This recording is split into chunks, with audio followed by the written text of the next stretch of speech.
Remue ménage. Remue ménage.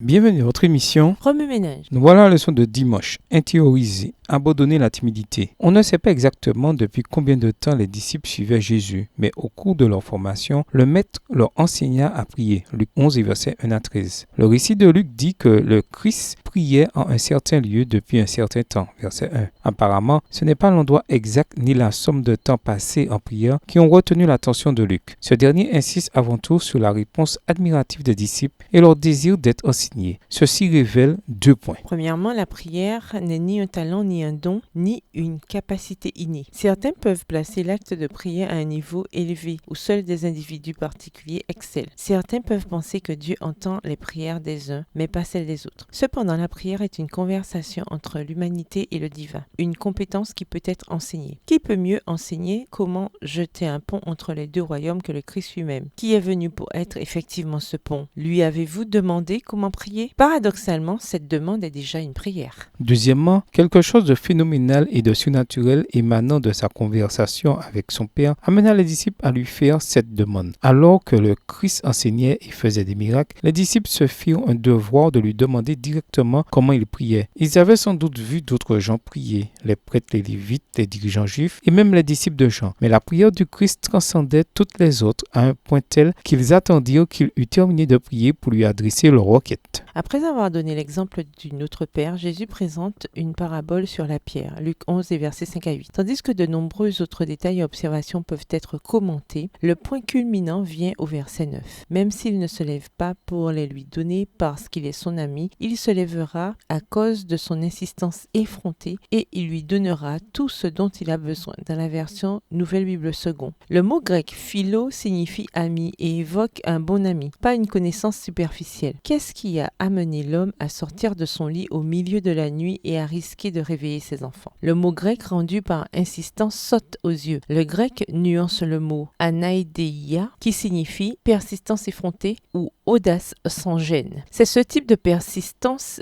qui change une bonne amitié en une amitié sans gêne, brute, effrontée. Remue-ménage. Revenez à votre texte écrit et étudiez le passage. Encerclez les mots ou expressions ou idées répétées. Soulignez les mots, expressions qui sont importants et qui signifient quelque chose pour vous. Reliez par une flèche les mots ou expressions ou autres mots ou expressions associés ou connexes. Mémorisez votre verset préféré tiré de Luc 11 et versets 1 à 13. Écrivez-le plusieurs fois pour vous le rappeler plus facilement. Pourquoi nos vies de prière ne sont-elles pas plus brutes, courageuses, authentiques et vraies? Au revoir. Et à demain si Dieu veut. Remue ménage. Remue ménage.